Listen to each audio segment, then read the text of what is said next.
This time we're talking about Kingdom of Ash, which is the last book in the Throne of Glass series by Sarah J. Maas. And it was a very long one. This is, I think, the longest of the whole series. Yeah, it's about 1,000 pages, 950-ish. But this will include spoilers. So, to dive in, this really is the, where all these loose ends end up meeting up. Like, you had Chaol coming from the Southlands. Like, all of these different characters and pieces in the puzzle are now getting together and rounding out the story, and you find out a lot of stuff. Like, it's hard to even summarize everything that happened in this book. But I'll read it first. I rated this an A. I loved it.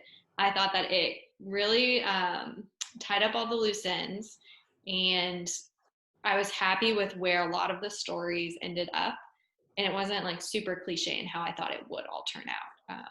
I'll bring up one of those points later. And the writing was good. I did think it was really long though. Like, I loved it that there was so much detail in all these stories going back and forth. But on the flip side, like, 1,000-page book is a lot to get through. So it had me like putting off a bunch of other reading I was doing to finish this one. And I pulled multiple late nights trying to get it done. But that's my rating. How about you, Anne? I rated it an A+. I really like this one. The whole series was really good except Tower of Dawn. That book was stupid. But it was such a good series. I really liked a lot of the characters too. Like, they all had like really strong personalities. So, and sometimes like I'll give a book a lower rating if the characters are kind of like, you don't really connect with them, or they're just, I don't know, like Mare from Ride of Queen. I thought she was stupid. So, but yeah, the main characters are all really good. Even the side characters were really good. I like Madeline said, I liked how some of them, like the end, came out for each like set of characters. So A+. I gave it an A because I really liked the main characters, but like the whole group was good, right? Like, I liked everyone. It wasn't like Red Queen where you hated like half of them. So I thought this was good. I will say though, like, they did like most of the book, like 95% of the book, 99% of the book was like the final battle and everything leading up to it. And you get like one chapter at the end, and I wish they would have split it more because I wanted to know more about what happened after the battle, and I could have done with like a little bit less detail during the battle. So I didn't like that. Also, when the 13 died, I was hysterical. Yeah, so I cried. I didn't like I was that. like, oh my god, this is horrible. I cried. I still don't know why they all had to die. Like why all 12? Why all of their Werns too? Like, it made no sense. It was so upsetting. I think that was the roughest part of the whole series for me. Like, that was the worst part. But Adian's dad wasn't as sad. He died, but it wasn't as sad for me. Yeah, it was still sad, but not as sad. Yeah. Like the 12, like the 13, right? Like all of them were making such like strides and like questioning, like, what are the 3 women called that like lead the covens, right? Like questioning like their way of life and what they were like trained to do and all these horrible things they've been like taught to believe. And they made such strides and they all died. It was sad. The only solace I had in that was that I pictured them to be like, you know, these 18 to 25-year-old like women, witches, but they were actually like 500 years old. Like, they had lived a long time, but it was still very sad that they worked so hard to get to this point, and like they had broken the curse too, and there was this promise of a new life and a new way of life, and they sacrificed that for the battle. I also thought the whole like Aiden and Lysandra part of this book was super like frustrating. All of the back and forth of like them, like him being an asshole, and like just that whole drama centered around it was very frustrating at times. And I was surprised at how long they were on their own. Like, I really thought they would meet up with Aelin a lot sooner, or like they would send help or something, or be able to like come in and save the day but they didn't until the very end. That was surprising to me. Lysandra, I don't know if that's how you say her name, but she's my favorite Yeah. character in Yeah. the book. She's such a I like badass. Manon too. Manon and Yeah. Lysandra, probably my favorite. Sarah Moss said it's pronounced Manon, and I just cannot wrap my head around it. Oh my god, that's the thing on TikTok. People are like really like think about her and then be like, it's Manon. Like It's like always gonna be Manon for me. yeah. Same.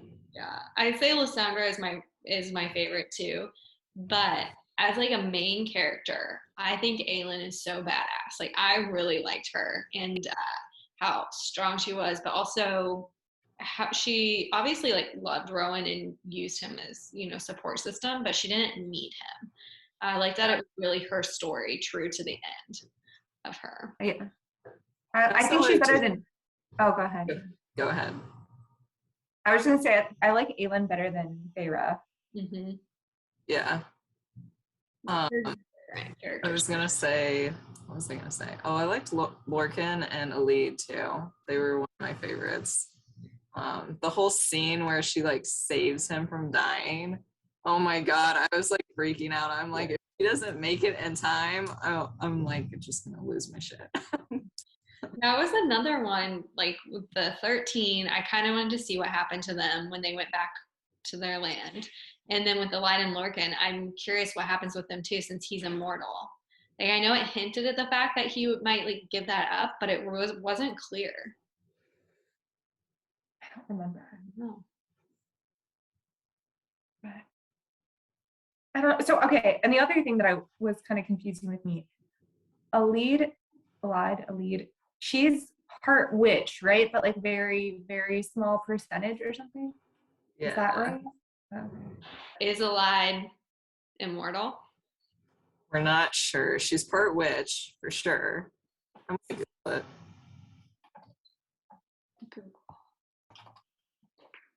Googling it. Let's see. Okay, it says Elite is mortal, and Lorcan gave up his immortality by binding his life to hers. So he gave up his immortality to be with her, and they're engaged. Good. You should have. So. Okay. I would still like a spin-off story on like all of these characters. Mm-hmm. Although when you read Crescent City, you're gonna be like, just hurry up and write the next book. Okay, I have 100 pages left of lore. I'm gonna finish it tomorrow, and then I'm gonna start Crescent City. Liz, are you joining in this? I'm scared. I hate starting series that aren't done because it's stressful. And by the time the next one comes out, I forgot a bunch of detail, and then I feel like I've got to reread the past ones, and it turns into like a big thing. I started reading the last Blood and Ash book that just came out, and it's like kind of surprising how much you're like, oh yeah, I forgot about that. Because they kind of tell you like some of the detail background as you go. So I was like, should I reread the others? Or like a summary, and I didn't. I don't know. And then I started reading it. I was like, oh, and I like remembered immediately when I started reading it. Is it the final Blood and Ash book? I don't know. I was gonna look that up. I think it is. Is there only one more Crescent City? I don't know. I heard that there's definitely 2 more on Google. But I thought Crescent City was a trilogy. But I don't know if they're gonna do like Crescent City, then an ACOTAR, then a Crescent City. I don't know. But you have to read it. It's amazing. You're gonna be like, what the hell? Oh my gosh. What are you doing to us, Anne?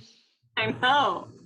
Oh, on Sarah Moss is that right now 3 books are under contract, but this world is already so big. I have a feeling it's going to go beyond 3 books.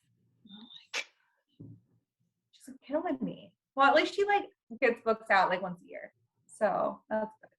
That's true. Mm-hmm. What else do you guys have to read? Lore. Have you started it yet?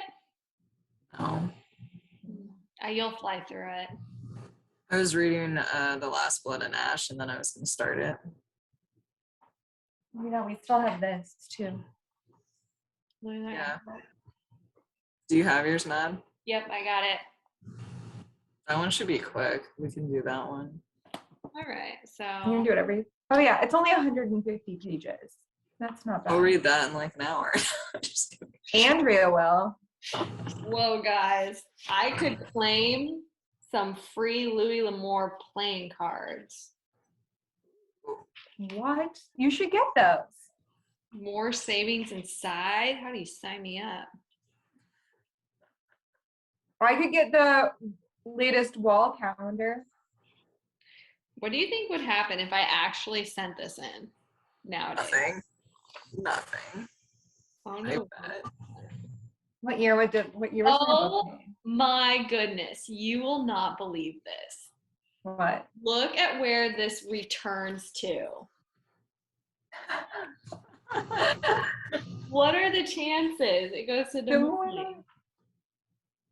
That's random. Mine is Hicksville, New York. Oh, It actually says Hicksville.